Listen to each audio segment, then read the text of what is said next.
नमस्कार, PDS लोखंडे पाटील चालू वार्तामध्ये आपलं सर्वांचं मनापासून स्वागत आहे। आज 10वीचा रिझल्ट लागलेला आहे। महाराष्ट्रामध्ये 10वीचा SSC बोर्ड असेल, CBSE बोर्ड असेल किंवा SSC बोर्ड असेल, या तीन बोर्डचा 10वीचा रिझल्ट लागलेला आहे। वातावरण सगळीकडे एकदम छानपैकी आहे।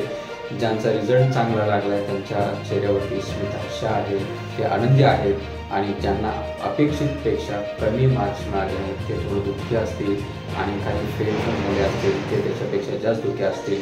पण चिंता करण्याची गरज नाही, काळजी करण्याची गरज नाही। 10वीची परीक्षा म्हणजे हे जीवनातलं अंतिम ध्येय किंवा अंतिम एम नाही आहे, तर पुढं भरपूर काही करायचं आहे। परीक्षेमध्ये चांगले मार्क्स घेऊन उत्तीर्ण झालेल्या सर्व बोर्डच्या विद्यार्थ्यांना माझ्या खूप खूप शुभेच्छा असतील भविष्यातील त्यांच्या पुढील वाटचालीसाठी किंवा त्यांच्या पुढील जे काही ते फॅकल्टी निवडतील त्यासाठी।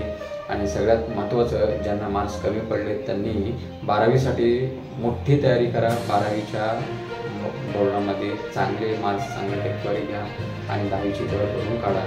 आणि जे फेल झालेले आहेत काळजी करू नका, कारण आपण तेवढे काही परिश्रम केलेले नाहीत। परिश्रम करून फेल झालात असं मुळीच नसणार आहे। म्हणजे कुठंतरी परिश्रम करण्यासाठी तुम्ही कमी पडलात तर जास्त परिश्रम करा आणि येणाऱ्या जे काही 10वीची पुन्हा परीक्षा होईल त्यामध्ये चांगल्या मार्क्सने उत्तीर्ण व्हा, अशा आमच्या तुम्हाला दैनिक चालू वार्ताकडनं खूप खूप खूप खूप शुभेच्छा असणार आहेत। Best of luck.